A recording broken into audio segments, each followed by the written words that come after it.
What's up, Sabre Nation? I'm Spencer. And I'm Ahead. A St. Cloud house wins HGTV's Ugliest House in America for their northern region. The bright blue house described by the show host, Retta, as a cramped cinder block jail cell. A monster truck show is coming to Sauk Rapids Granite City Motor Park for 3 shows in June. In addition to seeing an awesome truck shows, attendees will also see a freestyle motocross demonstration and a jet car meltdown. There will also be a pre-show autograph event and pit party. Ticket prices are $16.50 any day before the show for adults, and kids under 8 get in free with a paying adult. St. Cloud Metro bus drivers are set to compete in a local bus radio in a St. Cloud State parking lot on Thursday. This event has drivers go through an obstacle course and mimicking real-life scenarios.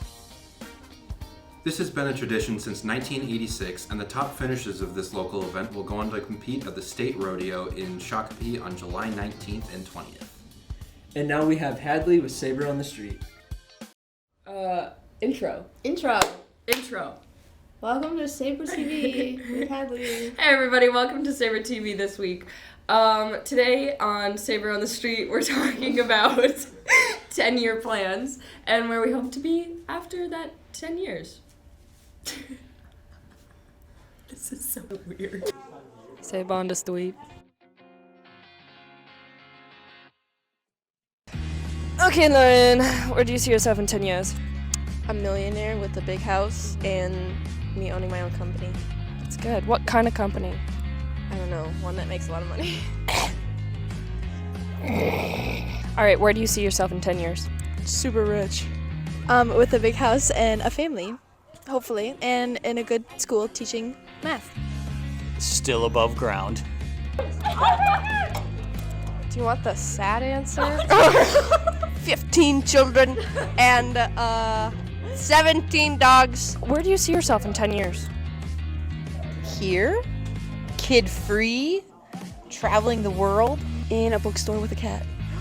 Beautiful. Do you own the bookstore or are you just in there? Yes. Having a job. What job? I don't know. Where do you see yourself in 10 years? By a beach in Florida somewhere. Where do you see yourself in 10 years? With a mansion, probably with some kids, and living life, to the fullest. Oh God. Having won the lottery and probably retired. So we can say whatever we want. Come here. Oh, the mic is on. I love Hadley Monson with all of my energy. Where are you gonna be in 10 years? Hopefully by a rich man's side. That's the truth. This last weekend, you probably got a chance to see the northern lights in remote areas of the country and have been partially visible all week. And if you didn't, you were able to see all of your annoying art friends flood your Instagram feed with pictures of it the next day. The northern lights, also known as the Aurora Borealis in the north, Or the Aurora Australis if you live in the southern hemisphere, while strapping yourself to your harness every morning to commute to work. throwing shrimp on the Barbie. And fighting kangaroos. Yeehaw! The aurora is a beautiful display of color that appears in the sky closer to our poles and is named after the Roman goddess of the north wind.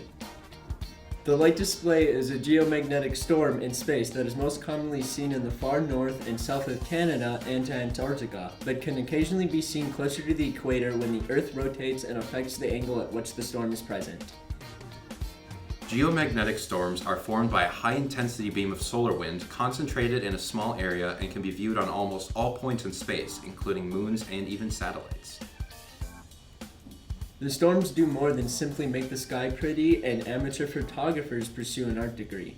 The first instance of an aurora was reported in 1806 after an explorer wrote about his experiences during the storm, as his compass broke down from the intense solar wind, changing the Earth's magnetic fields. Even today, the storm can heavily affect technology that relies on satellites and magnets.